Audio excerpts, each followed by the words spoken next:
गीता में अर्जुन को स्वयं भगवान कह रहे हैं कि उस परमेश्वर की शरण में जा, उसके लिए उन संतों के पास जा जो तत्वदर्शी हो। इसी प्रकार हजरत मोहम्मद को उनका अल्लाह कह रहा है कि कोई और पूर्ण परमात्मा है, उसको पाने के लिए उन तत्वदर्शी संत की तलाश कर।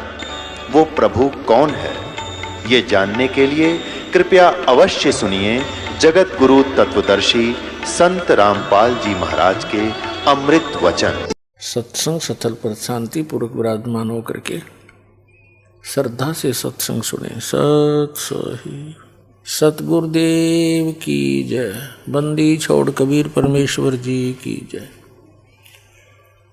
बंदी छोड़ गरीबदास जी महाराज जी की जय। स्वामी रामदेवानंद जी गुरु महाराज जी की जय हो।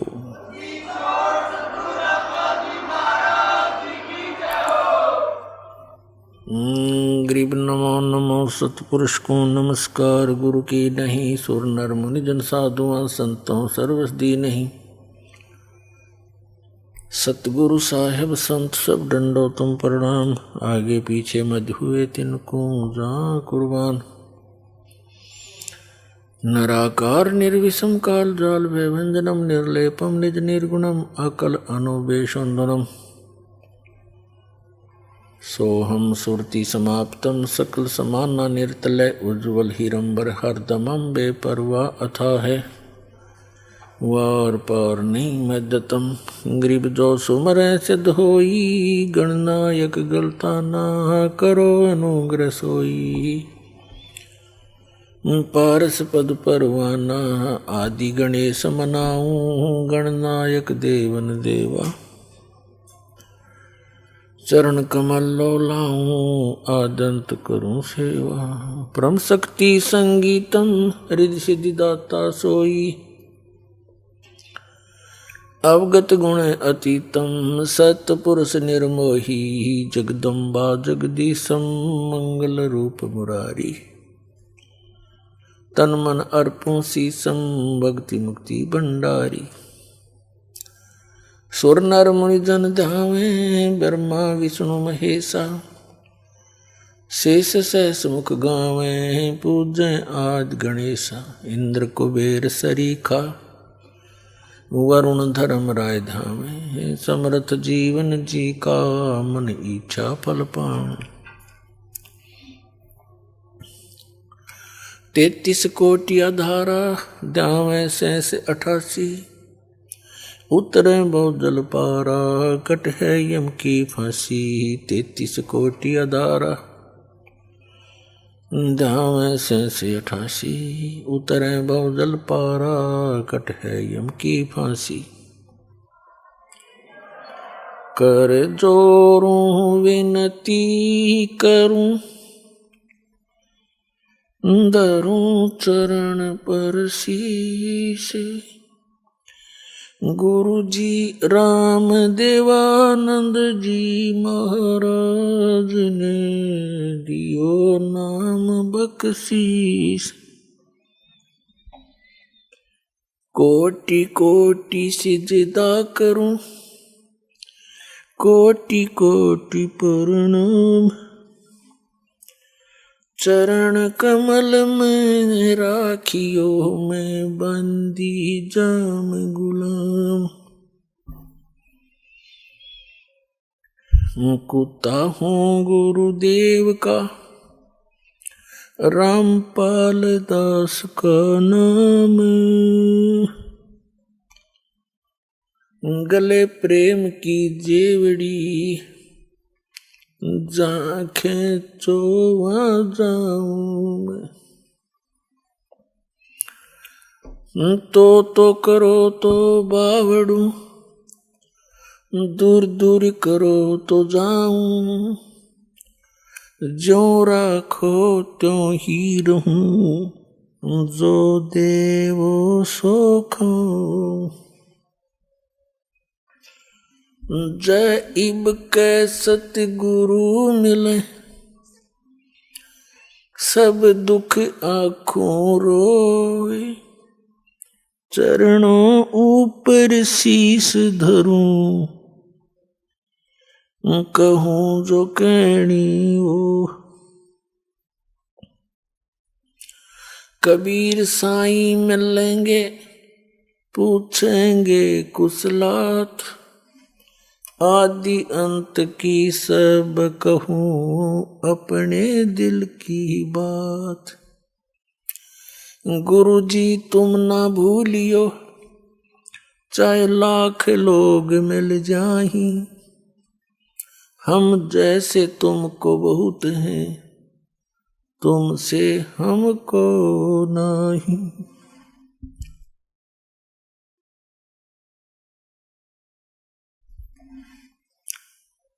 तुमरे विसारे क्या बने मैं किसकी शरण में जाऊं, शिव ब्रंच मुनि नारदा तिनके हृदय न समाऊं। अब गुण किए तो बहुत किए करत न मानी हार, बावे बंदा बख्श दियो बावे गर्दन उतार। अब गुण मेरे बाप जी बख्शो गरीब नवाज, जो मैं पूत कुपूत हूँ बोर पिता को लाज। मैं अपराधी जन्म का नक्सिक बरे विकार, तुम दाता दुख भंजना मेरी करो संभार। सूरत करो मम साईया, हम हैं बवजल माही, आप ही बह जाओगे जो तुम न पकड़ोगे बाई।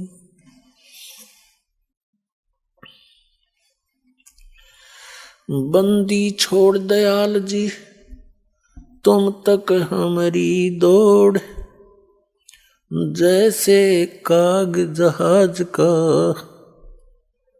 अब सूझत ओहर ने ठोर। परम पिता परमात्मा पूर्ण ब्रह्म सारी सृष्टि के रचनहार कबीर परमेश्वर जी, ये हम सभी आत्माओं के जनक हैं। हम सभी जीव जितने भी इस काल के लोक में निवास करते हैं, पशु पक्षी जितने भी जलचर हैं और मानव हैं, देव हैं, ये सभी आत्माएं उस परम अक्षर ब्रह्म उस कबीर भगवान की है।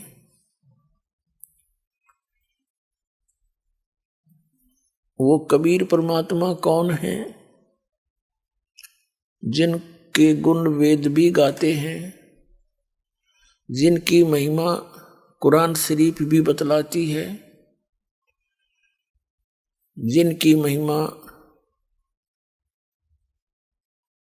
प्रत्यक्ष दृष्टा संतों ने भी की हुई है। वो कौन है? अनंत कोटि ब्रह्मांड का एक रति नहीं भारे, सतगुरु पुरुष कबीर हैं कुल के सिरजनहारे। हम सुल्तानी नानक तारे दादू को उपदेश दिया, जात जुलाहा भेद न पाया वो काशी माहे कबीर हुआ। जुलाहा कबीर, दानक कबीर, ये परम अक्षर ब्रह्म है। पुण्यात्मा, हम परमात्मा की परिभाषा का कह भी नहीं समझ सके आज तक, जब तक ये तत्व ज्ञान हमें प्राप्त नहीं हुआ था। हमें ये तत्व ज्ञान हीन संत ऋषि महर्षि आचार्य शंकराचार्य जो भी भगवान की सचिथी बताते हम सहर्ष स्वीकार कर लेते थे। पुण्यात्माओं के आंखों में आंसू आते थे भगवान की चर्चा सुनकर, लेकिन वो काल की महिमा सुनाया करते थे और नाम भगवान लेते थे। आत्मा अपने पिता से जब से बिछुड़ी है, ये महाकष्ट उठा रही है। अभी पुण्यात्माओं, आप इस ज्ञान से पूर्ण रूप से परिचित नहीं हुए हो, जिसमें आपकी बुद्धि इतनी मैच्योर हो जाएगी कि आप प्रत्येक संकेत को समझने लग जाओगे, तब आप परमात्मा को अच्छी तरह जान जाओगे। अभी तो आप ऐसी स्थिति में हैं जैसे कोई बालक उठा कर किसी पेन को और कहता है पिताजी ये क्या है, तो पिताजी कहता है कि बेटा ये पेन है। वो कहता है पिताजी कहता पेन है, या दादाजी जो भी जिससे वो पूछ रहा है, फिर कहता वो फिर बताता है ये पेन है। तो वो कहता कहता उसको रख के और चला जाता है। उसकी बुद्धि इतनी मैच्योर नहीं हुई है, इतनी विकसित नहीं हुई है, पिताजी ये बता क्या रहा है। और उसको अविश्वास भी नहीं, क्योंकि वो अपने फादर से पूछ रहा है, लेकिन उसकी बुद्धि स्वीकार नहीं कर रही पेन है क्या वस्तु। और जब वो थोड़ा सा बड़ा हो जाता है, फिर उसको कहते हैं बेटा या बेटी, वो पेन ला उठा करके दौड़ा जाता है और पेन उठा के ला देता है, फिर नहीं पूछता ये क्या है। तो पुण्यात्माओं, अभी आपकी या ऐनी मिट्टी है, इस ऐ को मिटाने के लिए इतना ज्ञान दिया जा रहा है, सैकड़ों प्रमाण रखे जा रहे हैं आपके सामने। एक दिन आपकी या ऐ मिट जाएगी, क्योंकि ज्ञान से ही मिटेगी। वो क्या ऐ है, जैसे हम कहते हैं परमात्मा कबीर साहब है, आप सभी स्वीकार करते हो क्योंकि प्रमाण गणे दे दिए। फिर हम बताते हैं कि ये लोक यहां रहने का नहीं है,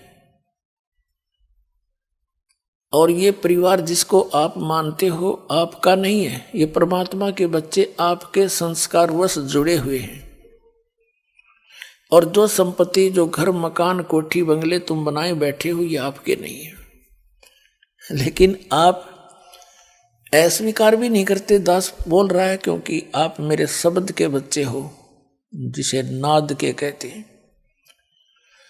और आपको ये अविश्वास भी नहीं है कि गुरुजी गलत कह रहे हैं। लेकिन यह बात आपकी स्थिति में है अभी तक, तो एक समय ऐसा आएगा आपको ये अपने नहीं, भगवान के संपत्ति दिखाई देगी, भगवान के ही ये सब जीव दिखाई देंगे। फिर आपकी भक्ति भी दृढ़ बनेगी और आप निश्चिंत भी होगे, क्योंकि मालिक ने प्रत्येक की चिंता है। नौकर का जितना काम होता है नौकर उतना ही कर सकता है। उन बच्चों को जो उस मालिक ने देना है वो नौकर को दे देता है कि आप इनको ऐसे ऐसे सुविधाएं प्राप्त कराओ, तो वो नौकर का उतना ही काम है वो करवा दे। तो अभी हम मुखिया बनकर काम करा करते, फिर हम एक दास बनकर परमात्मा का जैसा भी जिसका रोल है, एक फिल्म है ये, तो इसमें जिसका जैसा रोल है उसको एक सुचारू ढंग से करें, भगवान से डर के करें, किसी की आत्मा नहीं दुखावे, क्योंकि सब उस मालिक के बच्चे हैं। और इस मन पापी ने डांटे, जरा सा क्रोध होकर मन माने यू घर में कड़े मचवा दे 1 मिनट में, उसको ज्ञान से और परमात्मा के भय से उसको कंट्रोल करें। तो अब दास तो आपको बता रहा है कि आप यहां बहुत कष्ट उठा रहे हो, और आप इस बात से को सुन अवश्य लेते हो, लेकिन ये समझ में नहीं आता कि कष्ट कैसे उठा रहे हैं। कोई समझता है कि मैं बीमार हूं इसलिए कष्ट है मुझे, नहीं। यहां जो मूल कष्ट है जन्म और मरण का, ये भारी रोग है। उसके बाद 84 लाख योनियों में पशु पक्षियों के शरीरों में पुण्यात्माओं कैर टूट रहा प्राणी पे। अब आप मनुष्य हो और मानव शरीर में ही आप ज्ञान ग्रहण कर सकते हो, और मानव शरीर में परमात्मा ने इतनी सुविधा भी दी है आपको कि आप अपने मकान झोंपड़ी डाल सको, गर्मी सर्दी से बचने के लिए पतले मोटे कपड़े की व्यवस्था कर सको।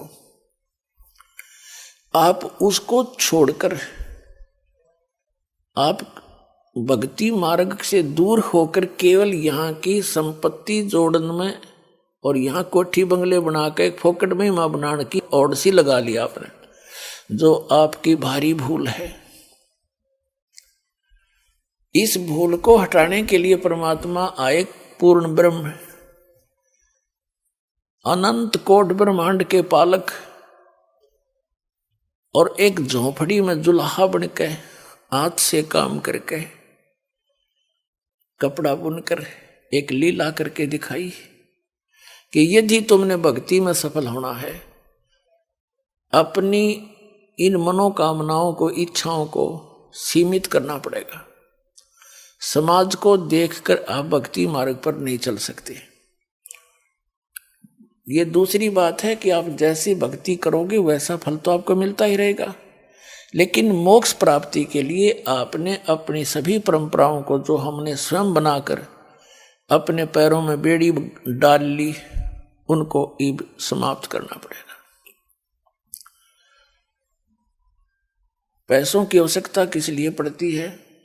बड़ी कोठी बनाकर महिमा हो जावे गांव में, नगर में कि बड़ी कोठी है उनकी, बड़ा पैसे वाला व्यक्ति है, बड़ी कार हो, चलिए तेरे संस्कार में होगी, ये तो हो ही जाएगी, और फिर हो जाती है मृत्यु। कोठी वाले की मृत्यु हो जाती है, कुत्ता बनकर उसी गली में बाहर बैठता है कीचड़ में, गर्मी और सर्दी में, ऊपर से वर्षा हो रही है, वो ठिठुर रहा है कोठी वाला बाहर बैठकर कोठी में।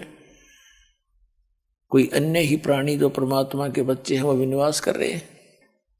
कुछ दिनों में उनकी भी टिकट कटेगी, वो भी बाहर बैठेंगे गली में जो भक्ति नहीं करते।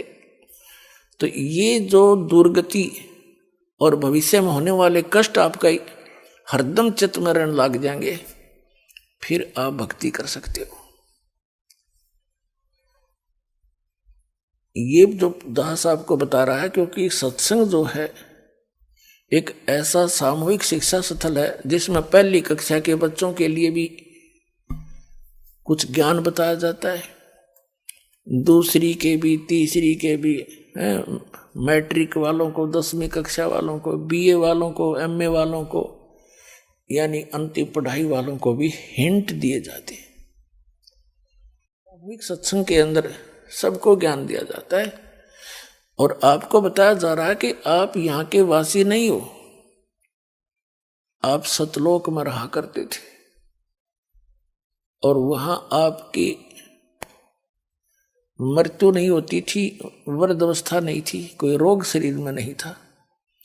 आज कोई वृद्धावस्था नहीं चाहता और सबकी होगी, पहले मर गया वो दूसरी बात है, और फिर बुढ़ापा भी, वृद्धावस्था भी होगी और मृत्यु भी डेफिनेट, और हम फिर भी आंख नीचे बैठे यहाँ पर।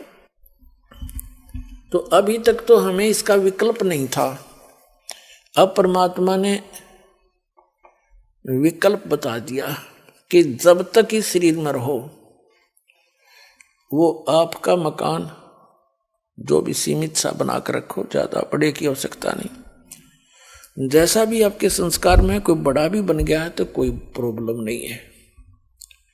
यानी लोग दिखावा होड़ नहीं करे, एक दूसरे ने देख कर रीस नहीं करे इन बकवादों की। कोई विवाह करता है लड़की का, उसमें लोग दिखावा पता नहीं कितना ड्रामा करता है, पैंट बाजे बजवाता, ये बकवाद है सारी। पहले तो हम इनको सीमित करेंगे, फिर भक्ति बनेगी। पुण्यात्माओं, आप जो दास ज्ञान दे रहा है ये किसी डूम बाट के गीत नहीं, किसी स्वार्थी व्यक्ति के द्वारा कोई नावल की कथा नहीं सुना रखी, खुद भगवान ने आकर के ये आपकी जो समस्याएं हैं ये खुद बताई हैं आकर के, और साथ में इसका समाधान बताया।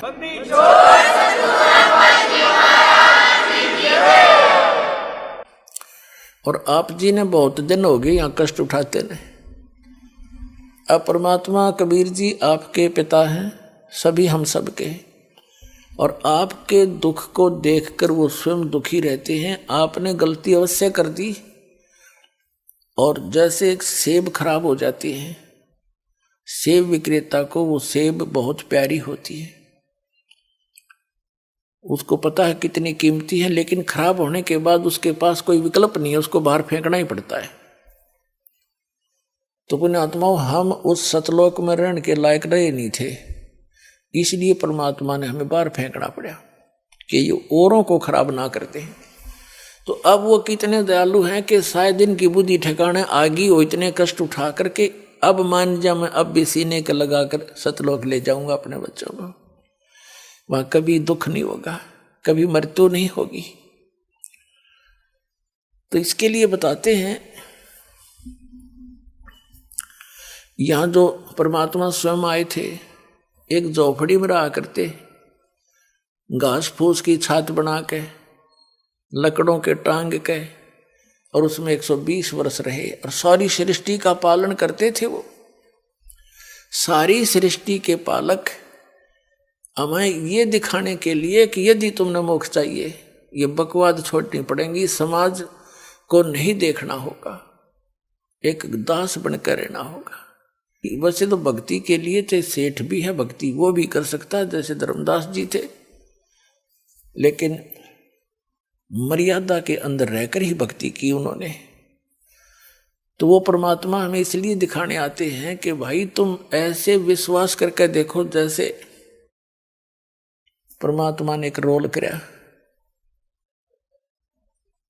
एक बिल्कुल निर्धन व्यक्ति, हैंड टू माउथ, कपड़ा जैसे रेजा कपड़ा बनाया करते थे, कपड़ा बन गया, बेच दिया। बेचना नहीं, कमाई उसकी जो मेहनताना मिलता था उसका, और जो मेहनताना उनको मिला उसमें से एक परिवार का भी पोषण किया। परिवार कैसा था परमात्मा कबीर जी का? उनकी कोई पत्नी नहीं थी, उनके कोई माता पिता नहीं थे, उनके कोई बालक नहीं थे, क्योंकि हमारे को आज तक परमात्मा का ज्ञान प्राप्त ही नहीं हुआ। हमने श्री राम, श्री कृष्ण, राजा दशरथ के पुत्र, इन राजाओं की और भगवान बना करके केवल इनकी कथाएं सुनी थी। जो परमात्मा की कथा हमारे सदग्रंथ बताते हैं, वेद सबसे प्रमुख माने गए हैं।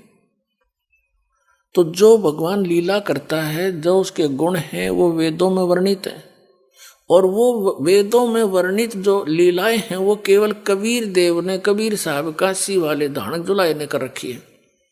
इस विश्व में किसी महापुरुष की ऐसी लीला नहीं जो वेदों से मिलती हो। तो कबीर परमात्मा है, पूर्ण ब्रह्म है, सत्य पुरुष है। तो ये परमात्मा को परमात्मा सिद्ध करने के लिए इतने प्रमाण आपके समक्ष बताए जाते हैं। तो उस परमात्मा ने जैसे कपड़ा बनते थे, उनका परिवार कोई नहीं था, उनके मतलब उनके माता पिता या बालक नहीं थे।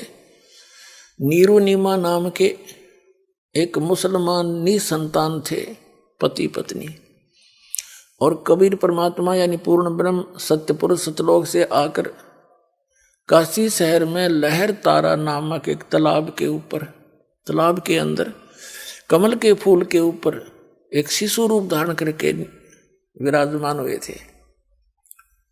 नीरू नीमा प्रतिदिन उस सरोवर में स्नान करने के लिए जाते थे।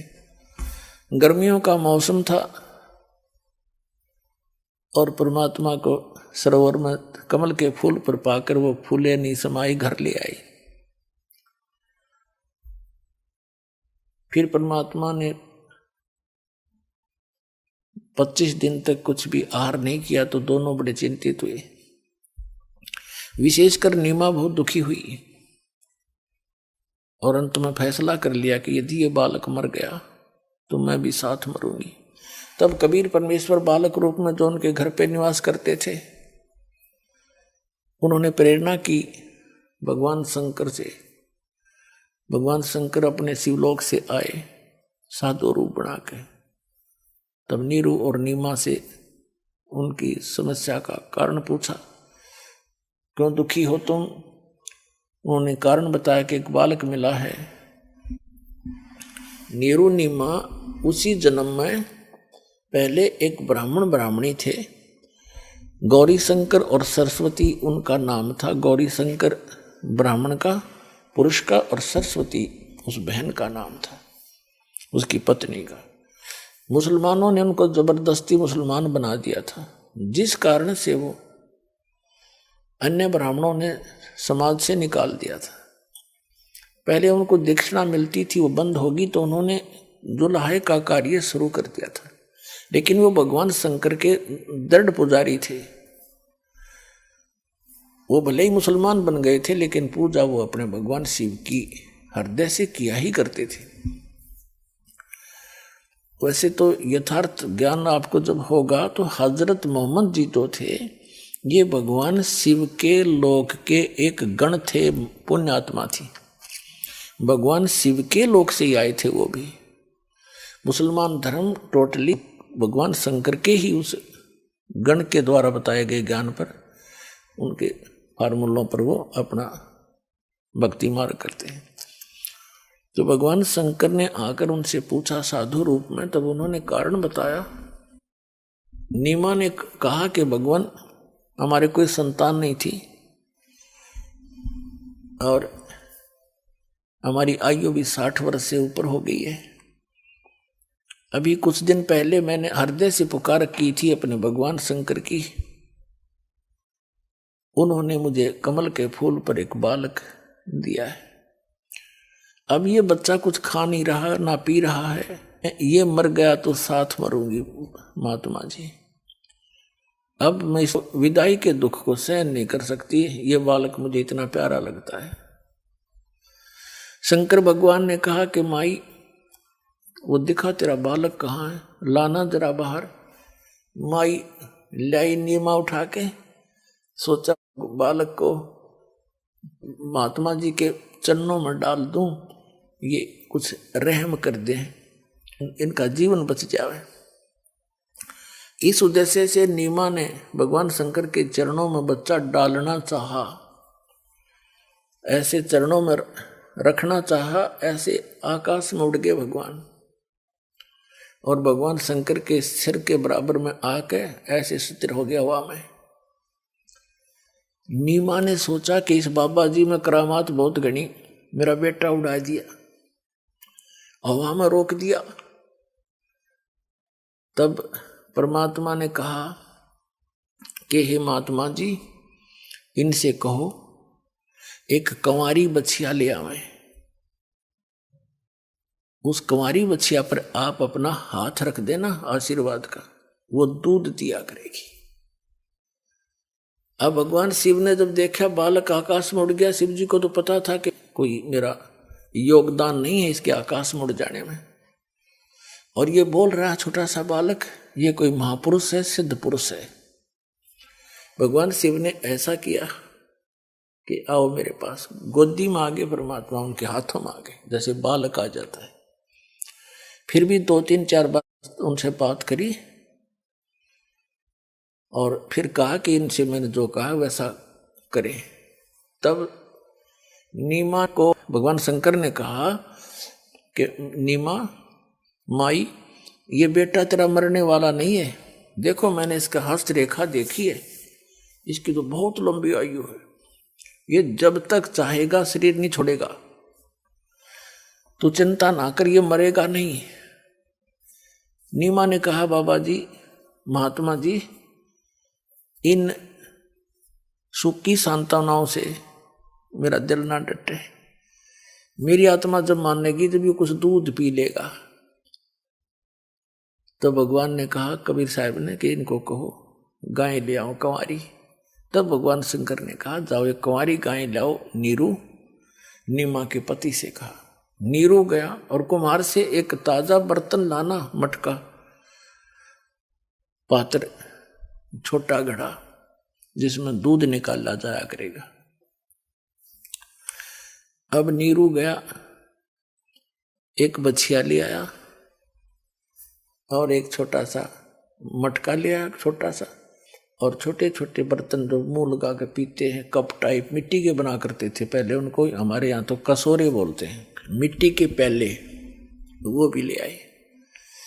और परमात्मा के आदेश अनुसार भगवान शंकर जी ने उस बच्चिया की कमर पर आशीर्वाद भरा हाथ मार दिया, लंबे लंबे सतन हो गए और दूध की धार चल पड़ी। वो पात्र साफ करके नीचे रख रखा था, वो भर गया। तो उस प्रकार परमात्मा के प्रतिदिन वो ये दूध पान करने लगे। परिवर्ष की लीला कबीर परमात्मा की बालक रूप में जब आए थे, कंवारी गाय से हुई थी। ये परमात्मा कबीर जी की जीवनी में लिखा है। और उस परमेश्वर कबीर जी ने जो परमात्मा परम अक्षर ब्रह्म सत्य पुरुष अमर पुरुष जो लीला किया करता है, वो लीला कर रखी थी। उसी के अनुसार वो आदरणीय गरीबदास साहिब जी को मिले थे, जैसे कि आपको सत्संग में सुनाया था सुबह।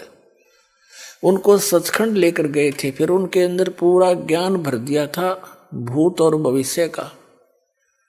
पहले क्या हुआ था, मैंने क्या क्या लीलाएं की थी, मैं कहाँ कहाँ रहा था। जैसे श्री तुलसीदास जी ने लाखों वर्ष पहले की रामायण लिपिबद्ध कर दी अपनी वाणी में, चौपाइयों के माध्यम से, दोहों के माध्यम से, और वो सर्वमान्य है हिंदू समाज में। इसी प्रकार आदरणीय गरीबदास साहिब जी ने उस परम अक्षर ब्रह्म की लीला, कबीर परमेश्वर की लीला, उनके द्वारा प्राप्त दिव्य दृष्टि और दिव्य ज्ञान के आधार से अपनी अमृत वाणी में लिख रखी है, जो एज इट इज सर्वमान्य है। जो परमात्मा ने लीला की थी उनसे भी मिलती है, जो कबीर सागर में लिखी हुई है। और जैसे दिव्य दृष्टि जो होती है, इसकी क्षमता होती है, क्षमता, जैसे दूरबीन होती है, दूरबीन उनकी क्षमता होती है, एक तो 1 किलोमीटर तक का दिखा दे, एक मनमाने आसमान में सैकड़ों किलोमीटर तक या दूर तक का देख सकती है। इसी प्रकार दिव्य दृष्टि और दिव्य ज्ञान की भी अपनी क्षमता हो। तो आदरणीय गरीबदास साहिब जी के पास जो दिव्य ज्ञान और दिव्य दृष्टि थी, वो श्री तुलसीदास जी के दिव्य ज्ञान और दिव्य दृष्टि से कहीं अधिक महत्वपूर्ण और ज्यादा शक्तिशाली थी, अधिक श्रेष्ठ थी। तो आदरणीय गरीबदास साहिब जी ने भी अपनी वाणी में प्रमाण दिया है। तो पुण्यात्माओं, सबसे पहले तो आपको परिचित कराते हैं कि क्या ये लीला कबीर साहब ने की। कंवारी गायों का दूध पिया बचपन में, वो कहाँ प्रमाण है, आपके रूबरू करते हैं पवित्र कबीर सागर के अंदर। पुण्यात्माओं, जब तक आप जी को ये विश्वास दृढ़ नहीं होगा कि हम जिस परमेश्वर की शरण में हैं वो कौन है और कितना लाभ दे सकता है, तो तब तक आप दृढ़ नहीं हो सकते। आपको दृढ़ करने के लिए ये ढेर सारे प्रमाण दिखाए जाएंगे, और इस ज्ञान को समझने के बाद आपकी स्थिति ऐसी हो जाएगी। कबीर साहब ने बताया है कि बंदी छोड़ दयाल जी, ऐसे बोला करोगे तुम, आपकी आत्मा कहा करेगी, बंदी छोड़ दयाल जी तुम तक हमारी दौड़े, जैसे काग जहाज कहा अब सूजत और न ठोरे। जैसे समुद्री जहाज के ऊपर कौवा बैठकर चला जाता था और सामने बैठ जाता, वो खाना खाने के आगे रोटी खाएंगे मुझे भी डाल लेंगे। शाम को वो खाना खाने के समय वो खा रहे होते हैं, वो बैठ जाता ऊपर चला जाता है। रात्रि में 200-300 किलोमीटर, 400-500 किलोमीटर जहाज चला जाता है। और पुराने समय में क्या होता था कि ये दिशा सूचक कई बार जो सही दिशा नहीं बता रहे होते थे, उसका कारण ये होता था कि समुद्र में कई चुंबकीय चट्टानें होती हैं, जिस कारण से वो दिशा सूचक चुंबक डिस्टर्ब हो जाता था। तो जहाज के जो चालक होते थे वो सुबह अपने दिशा सूचक यंत्र को चेक करने के लिए जो कौवा जहाज पर बैठा होता है उसको विवश कर देते थे, डड़े मार मार कर उड़ने के लिए। बहुत पुराने समय की बात है।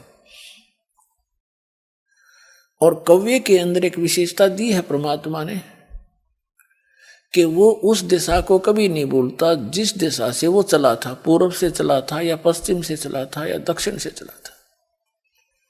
तो कौवा उड़कर उसी दिशा को बैक होने की चेष्टा करता है जिस दिशा से वो चले थे, एग्जैक्ट।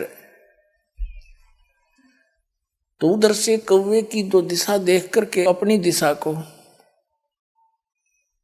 वो चालक अपने यंत्र को चेक कर लेते थे और अपनी दिशा से भी वो कन्फर्म हो जाते थे कि हम सही जा रहे हैं, नहीं तो ठीक कर लेते थे। अब कौवा 150-200 फुट तक दौड़ता है, उड़ जाता है वापस आने के लिए कि वहां से पत्थर उत्थर मार दिए उसके। अब उस जहां देखता वहां जल ही जल है, और जल में जहां बैठे वहीं डूब मरे। चारों तरफ देखकर वो वापस कहीं स्थान उसको बैठने का यानी सपोर्ट नहीं मिलता, सब डूबने का स्थान, मृत्यु का स्थान दिखाई देता है।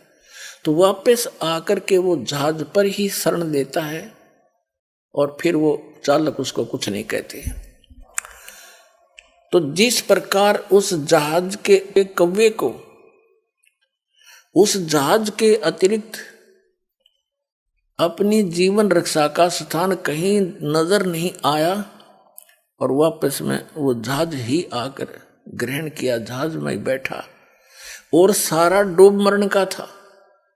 तो परमात्मा कबीर जी कहते हैं जिस समय आप जी को मेरी पहचान हो जाएगी उस समय आपकी आत्मा ये पुकार करेगी, बंदी छोड़ दयाल जी तुम तक हमारी दौड़े, जैसे काग जहाज का अब सूजत और न ठोरे।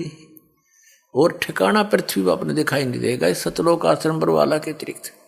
ऐसी स्थिति कर दूंगा आपकी।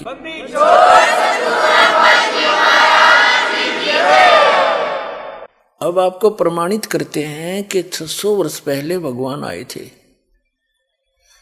अपने पिता आए थे और हम अपने पिता को पहचान नहीं सके और हम इन काल के अवतारों को अपने मालिक मान के इनके लिपटे रहे। ये आप दुखी, ये आप जन्म मृत्यु के अंदर। तो जब ये स्वयं ही जन्म मृत्यु के अंदर हैं तो हमारी रक्षा क्या करेंगे? तो ये ज्ञान नहीं था हमें, तो ये ज्ञान अब परमात्मा ने कंप्लीट दिया अपने को। अब आपको दिखाते हैं कि 600 वर्ष पहले जब अपने पिता आए थे और जो उनका विरोध कर रहे थे वो भी उन्हीं के बच्चे थे, ब्राह्मण थे, काजी मुल्ला थे, आचार्य शंकराचार्य थे। ये भी उसी परमात्मा के बालक हैं। उनके अभिमान का नशा हो रहा था और एक संस्कृत भाषा जानकर विद्वान पाक रहे थे। परमात्मा के साथ इतनी बदतमीजियां की हमने, उनको तो शर्म आई होगी, पर अब लज्जा हमें बहुत आती है कि हमने के जुल्म किए। हो सकता हम भी डरे मारने में उस टाइम उनके, क्योंकि हम बुद्धिहीन हैं। तो पुण्यात्माओं उन्होंने किसी को बद्दुआ नहीं दी, नहीं तो वो कुछ भी कर सकते थे। जैसे दुर्वासा जी एक ऋषि हुए हैं, काल के ऋषि और ब्रह्म के पुजारी थे, और श्री कृष्ण जी के पुत्र प्रद्युम्न ने और साथ में 5-10 और यादव बच्चों ने जाकर उनके साथ मजाक कर दिया था, और उस मजाक करने से इतना भयंकर श्राप दे दिया कि तुम्हारा नाश इसी से होगा जिसका तुम गर्भ बना कर आए हो। नकली गर्भ बना रखा था, एक सांक रखा था, स्वांग पर रखा था, एक गर्भवती स्त्री का प्रदुमन को बना रखा था। पेट पर कड़ा बांध कर, छोटी सी कड़ाई, ऊपर का लोगड़ रुई बांध कर, कपड़ा बांध कर, ऊपर का ड्रेस पड़ा दी औरतों वाली। दुर्वासा से पूछा था कि भगवान, घने बहुत वर्षों के उपरांत विवाह के इनको संतान की आशा हुई है, ये उतावले हो रहे हैं, आप इन्हें बताइए पुत्र होगा या पुत्री। अब इन सिद्धियों में थोड़ी बहुत अंदर की जानकारी हो ही जाती है। उसने देखा, जानते हैं ये तो लड़का है, स्वांग बना रखा है, श्राप दे दिया कि यादव कुल का नाश होगा इस तरह, और सारे यादव कटके मर गए। तो यहाँ महापुरुष परमात्मा कबीर साहब के बच्चे गरीबदास जी कहते हैं, दुर्वासा कोपे तहाँ समझ न आई नीच, और 56 करोड़ यादव कटे मची रुधिर की कीच। कहते हैं दुर्वासा क्रोधित हो गया छोटी सी बात पे, नकमी आत्मा, नीच आत्मा, और कैसा जुल्म कर दिया, कैसा श्राप दे दिया। 56 करोड़ यादव यानी श्री कृष्ण के वंशज आपस में लड़के मर गए कटके, जरा सी बात पर इतना श्राप दे दिया। और परमात्मा के साथ वो कैर डाए थे हमने उस समय, और उन्होंने हृदय से भी किसी को बद्दुआ नहीं थी, क्योंकि वो हमारे पिता है। वो किसको श्राप दें और किसको मारें, किसको बचाएं? बचा तो सकते हैं पर वो मार नहीं सकते। हमने सबसे पहले परमात्मा को पहचानना है कि हु इज गॉड, और भगवान को पहचानने के बाद फिर संशय खत्म हो जाएंगी। फिर तो हम आंखें बंद करके उस मार्ग पर चलेंगे। फिर चाहे सारा विश्व एक तरफ हो जाओ कि तुम गलत जा रहे हो, हम नहीं मानेंगे उनकी, क्योंकि हम पूरा नरक परख कर चलेंगे। अब देखिएगा, ये कबीर सागर संपूर्ण 11 भाग, वही प्रकाशक है इसके। ये है कबीर सागर, ज्ञान सागर खंड, प्रथम खंड कबीरपंथी भारत पथिक स्वामी युगलानंद बिहारी द्वारा पुरस्कृत। मुद्रक एवं प्रकाशक हैं खेमरा श्री कृष्ण दास, अध्यक्ष श्री वेंकटेश्वर प्रेस, खेमरा श्री कृष्ण दास मार्ग, मुंबई। इसके 74 पृष्ठ पर 74 पे इसमें लिखा, सुन, ये ज्ञान सागर है, सुन जुल्हा मन भयो आनंदा, जिमी चकोर पायो निश्चंदा। जुलाहा वो नीरू, ले सुत चले हर्ष मन कीना, तासों पुनः अस बोल ही दीना। आगे बताया है, सुत काशी को ले चले लोग देखण तय आवे, अन्न पानी बख्शे नहीं जुल्हा शोक मनावे। तब जुल्हा मन कीन तिवाना, रामानंद सो कही उत्पाना, मैं सुत पायो बड़ा गुणवंता, कारण कौन बखे नहीं संता। रामानंद ध्यान तब धारा, जुल्हा सो तब अस वचन उचारा, पूर्व जन्म ते ब्राह्मण जाति, हरि सेवा की नी बलवाती। कुछ तुम सेवा हरि की चुका, ताते भयो तेरा जुल्ह को रूपा, जुल्हा बन गया तुम। और प्रीति प्रभु गए तो लीनी, ताते उद्धान में सुत तो दीना। अब ये नूरी है, नीरू नहीं, मिसप्रिंट कर रखा, नीरू वचन। हे प्रभु जस की नो तस पायो, रामानंद जी के पास इन्होंने पुण्यात्मा, जैसे आपको दिन में सत्संग सुनाया था कि काल ने कहा था परमात्मा से कि 12 पंथ करूं मैं साजा, नाम तुम्हारा ले करूं आवाजा। 12 पंथ नाम जो ले ही, सो मेरे मुख आन समोई।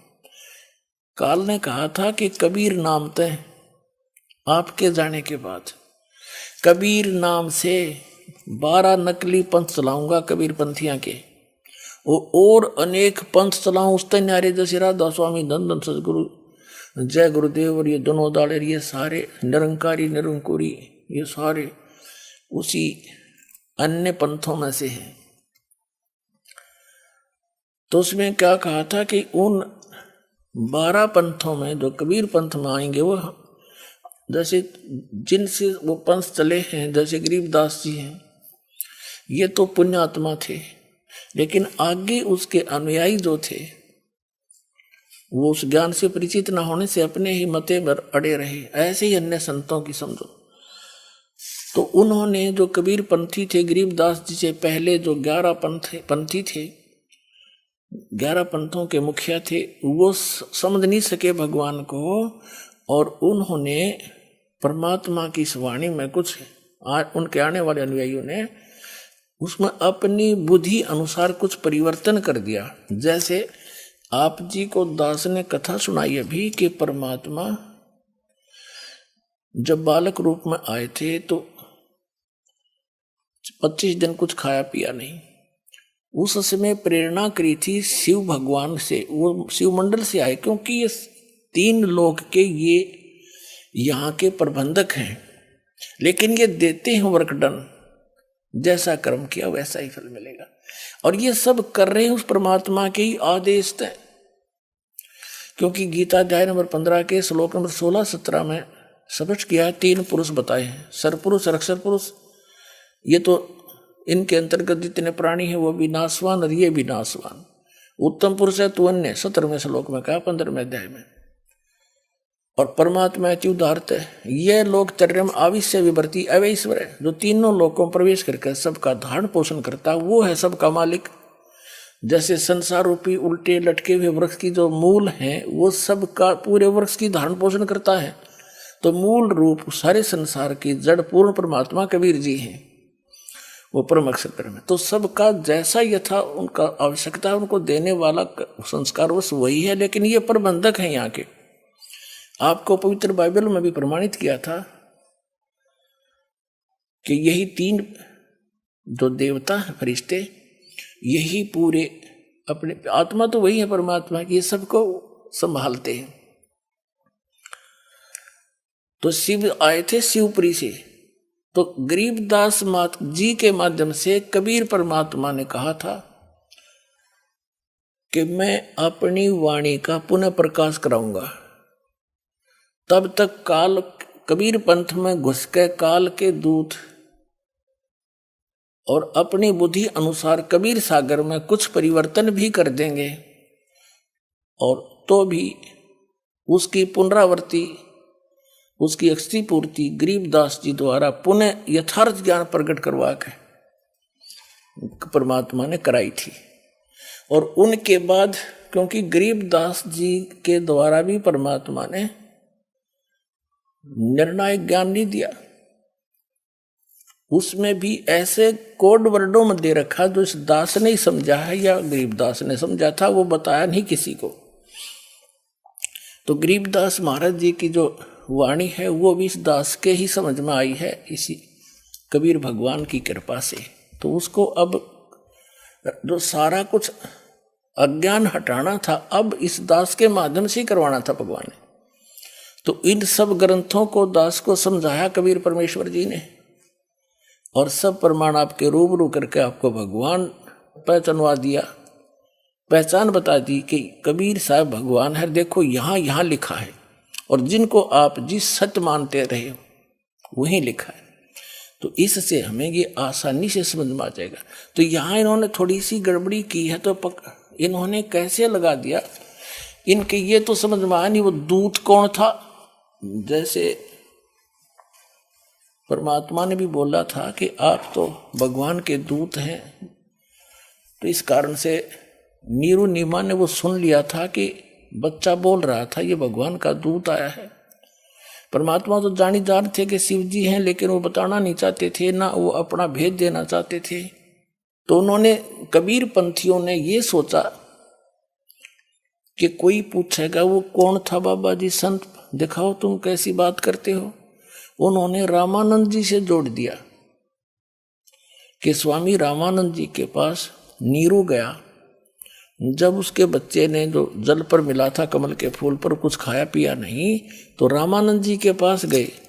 रामानंद जी एक बड़े वेदों गीता पुराणों के मर्मज्ञ माने जाते थे, और बचपन से ही भगवान के चरणों में लगे हुए थे। जब परमात्मा आए उस समय वो 99 ईयर ओल्ड थे, 99 वर्ष के हो चुके थे।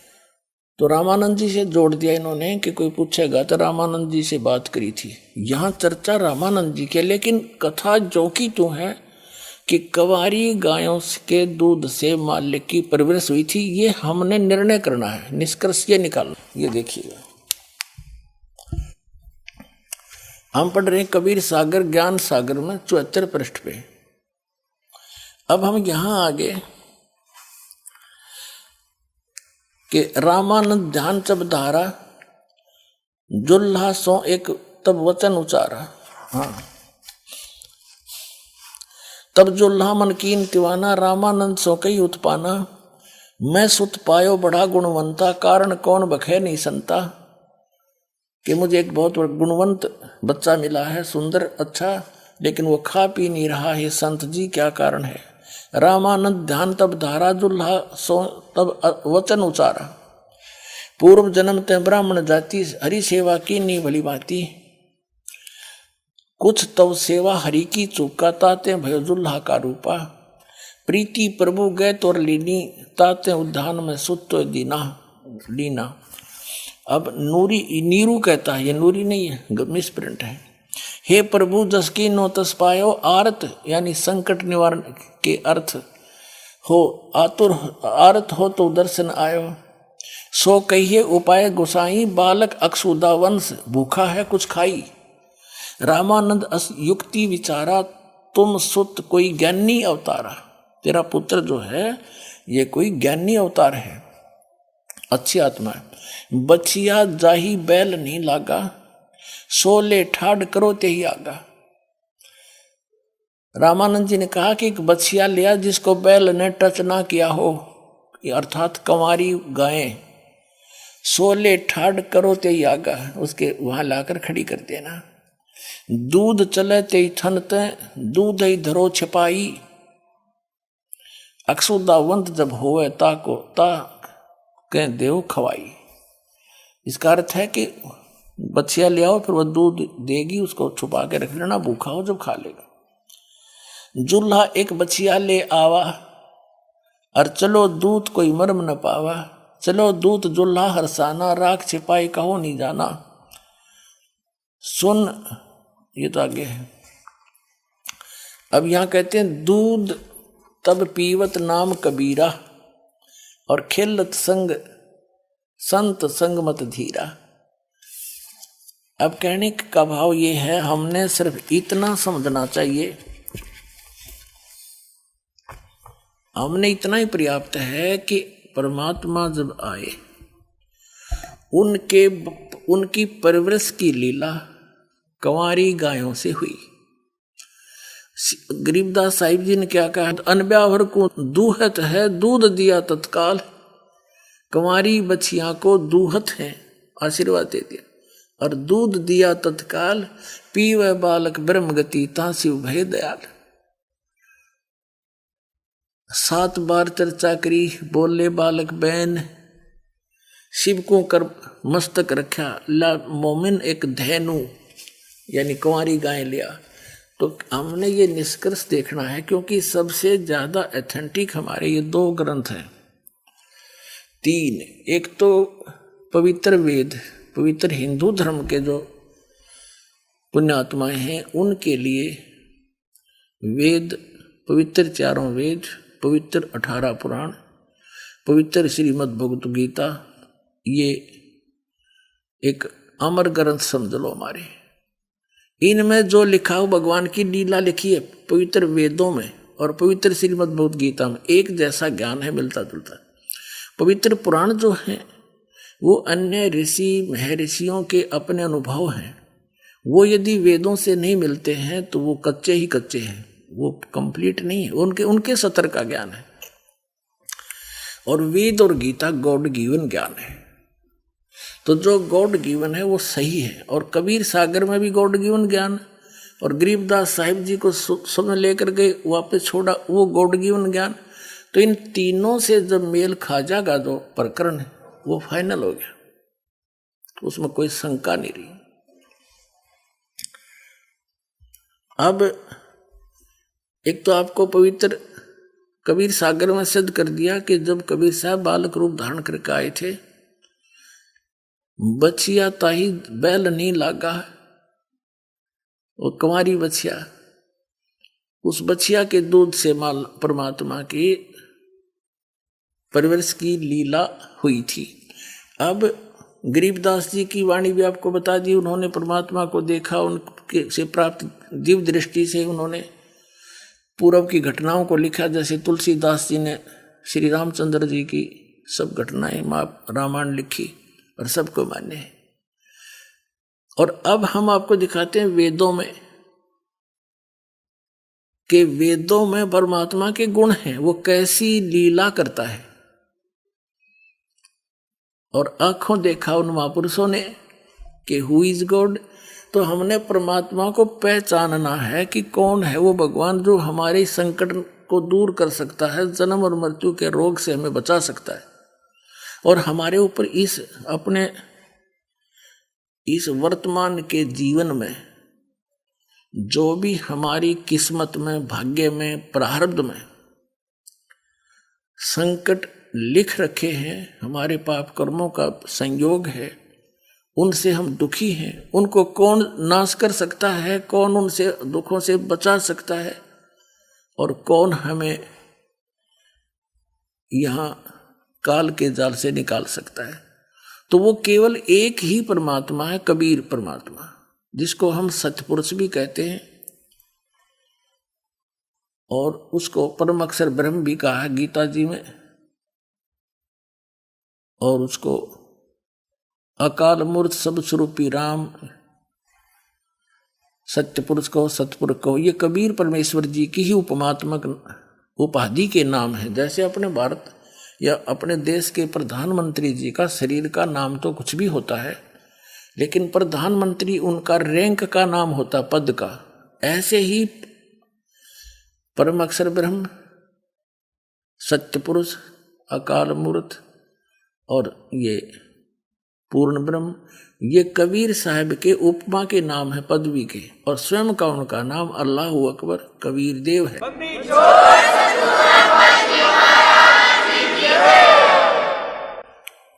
अब आपको दिखाते हैं पवित्र वेदों में, पवित्र वेद परमात्मा की महिमा का गुणगान करते हैं। और कबीर परमेश्वर जी ने 600 वर्ष पहले कहा था, वेद मेरा भेद है, मैं ना मिलूं वेदन के माही, और जौन वेद से मैं मिलूं वो वेद जानते नहीं। परमात्मा ने 600 वर्ष पहले कहा था कि ये वेद, चारों वेद मेरा भेद है, मेरी ही महिमा बताते हैं। लेकिन इन वेदों में ऋग्वेद, यजुर्वेद, सामवेद और अथर्ववेद, इन वेदों में मेरे पाने की, तुम्हें पूर्ण मोक्ष प्राप्त होने का विधि नहीं है। तो इसलिए इन वेदों में वर्णित विधि से मेरी प्राप्ति नहीं हो सकती, लेकिन वेद गुणगान मेरा ही कर रहे हैं। तो पुण्यात्मा हु इज गॉड अब पता लग जाएगा। देखो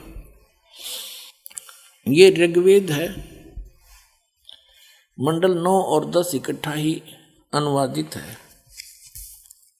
ये कहाँ से छपा है?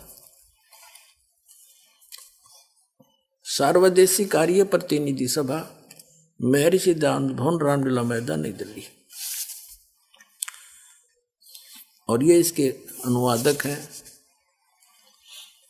मुद्रक है Prince Offset Printers 1510 Pataudi house, Daryaganj, नई दिल्ली से। पुण्यात्माओं, एक सबसे बड़ी आश्चर्य की बात है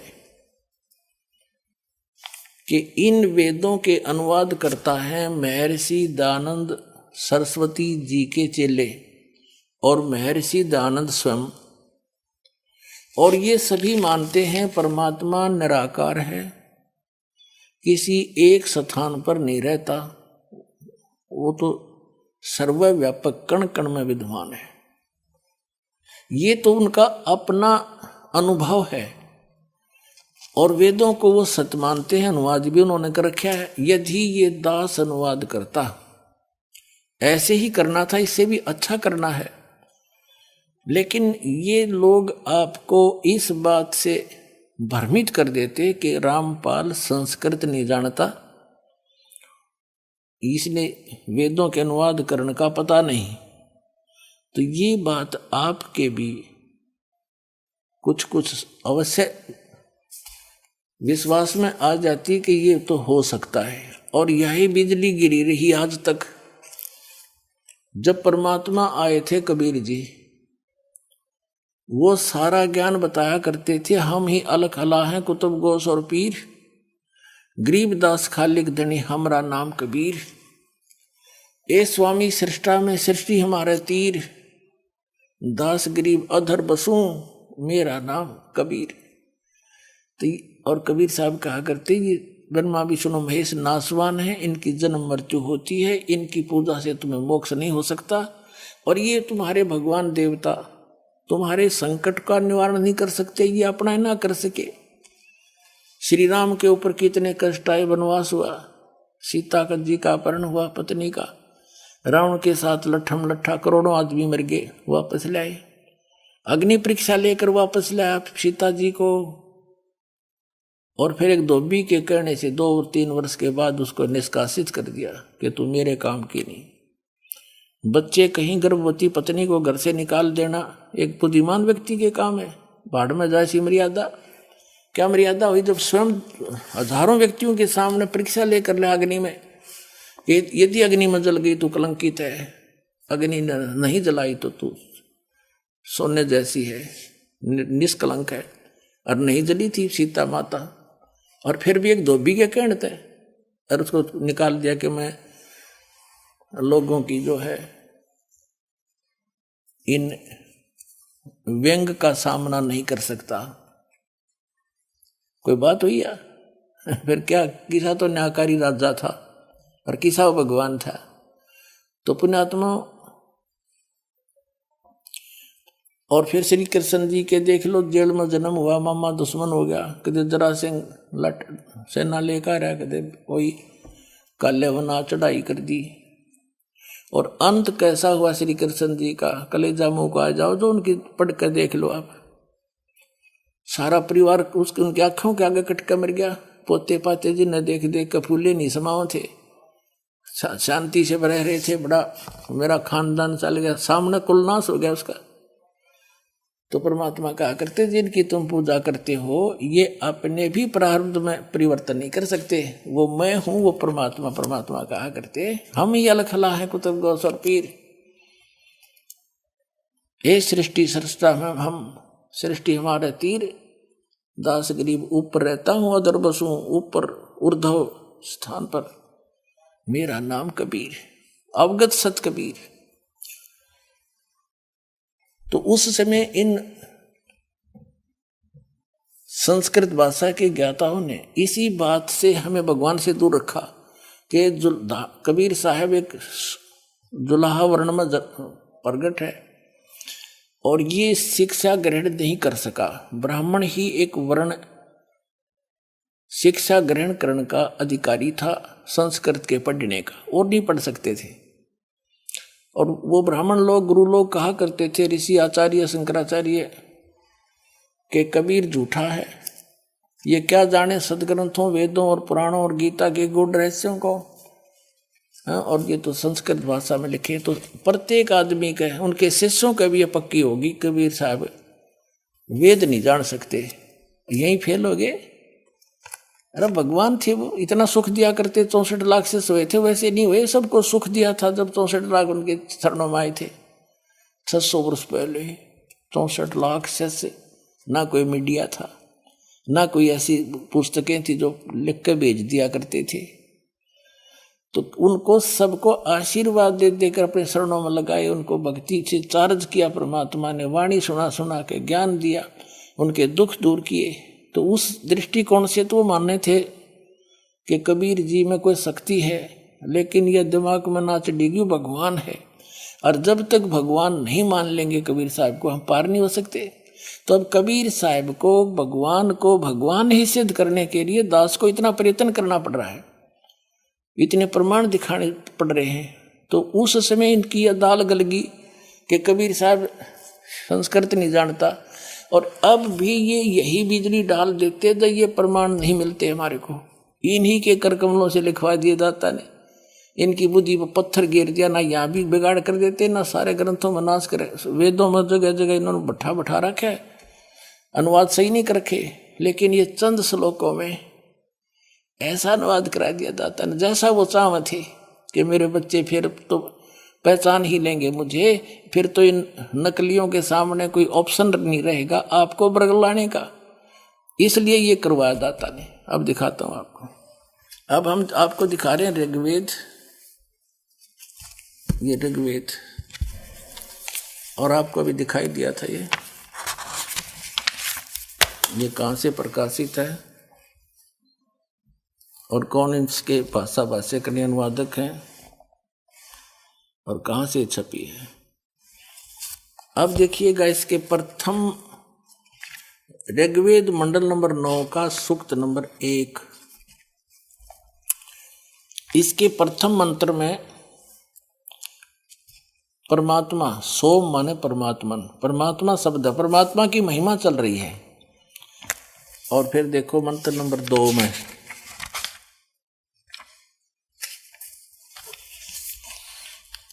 मंत्र नंबर 2 में ऋग्वेद मंडल नंबर 9 सूक्त 1 मंत्र 2 में हे परमात्मन आप, ठीक है। तीसरे में भी हे परमात्मन, चौथे में भी हे परमात्मन, पांचवें में भी हे परमात्मन, यही, और इसके छठे में भी हे परमात्मन। अब सातवें में इनका याद आ गया, अरे परमात्मा तो हमने निराकार बता रखा है, तो सारा परमात्मा की और आगे साकार सिद्ध हो रहा है। तो यहां उन्होंने पुरुष लिखना शुरू कर दिया 7वें में, और फिर 8वें में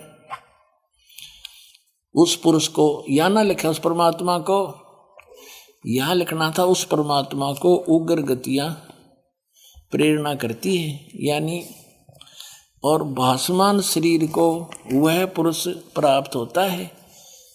पुरुष माने परमात्मा। अब पुण्यात्माओं, ये इतना अड़ंगा अड़ा दिया इन लोगों ने, अज्ञान कर दिया, आपके हृदय में भर दिया अज्ञान ठोक ठोक के, और हजारों वर्षों से हम ये लोक वेद नावल सा पढ़ते आ रहे थे। अब उस पुराने रंग को हटाने के लिए पहले तो रेग मारा कर पेंटर, और फिर ओरिजिनल पेंट करता है।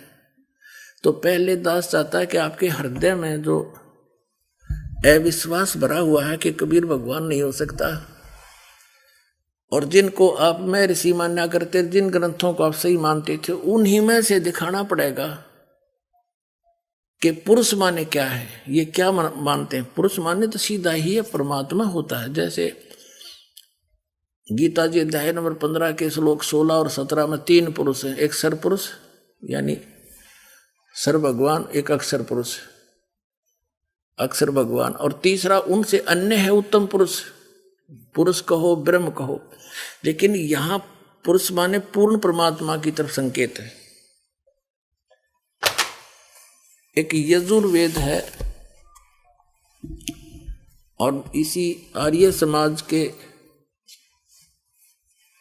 प्रवर्तक महर्षि दानंद जी का ही अनुवादित है ये।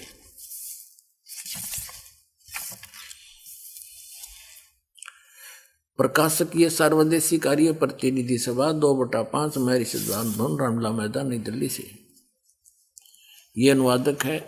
यहाँ से ये छपी है, Prince Offset Printers, 1510 Pataudi House, त्रियागन, नई दिल्ली से। अब इसमें वेद ज्ञान दाता वही है जो गीता ज्ञान दाता है। वेद ज्ञान दाता वही है जो गीता ज्ञान दाता है। गीता अध्याय नंबर 8 के श्लोक नंबर 13 में गीता ज्ञान दाता कहता है, ओम इति एकाक्षरम ब्रह्म व्यवहारण माम अनुसमरण यह परियाति तदंदेहम सयाति परमाम गतिम। मुझ ब्रह्म का, श्री कृष्ण में प्रवेश करके बोल रहा है वो काल ब्रह्म, मुझ ब्रह्म का केवल एक मंत्र है, नथिंग एल्स, इसके अतिरिक्त कुछ नहीं। उच्चारण करके सिमरण करता हुआ यह प्रियाति तदन देहम, जो शरीर छोड़कर जाता है, शरीर छोड़कर जाते हुए इसका सिमरण करता हुआ जाता है। सयाति परमाम गति, वो ओम से मिलने वाली जो परम गति है, ब्रह्मलोक प्राप्ति होती है ओम से, उसको प्राप्त होता है। गीता अध्याय नंबर 8 के श्लोक नंबर 16 में कहा कि ब्रह्मलोक गए हुए प्राणी भी वापस जन्म मृत्यु में आते हैं। गीता ज्ञानदाता अध्याय नंबर 2 के श्लोक नंबर 12 में, अध्याय नंबर 4 के श्लोक 5 और 9 में, पर गीता अध्याय नंबर 10 के श्लोक नंबर 2 में स्पष्ट करता है कि अर्जुन तेरे और मेरे बहुत जन्म हो चुके हैं, तू नहीं जानता, मैं जानता।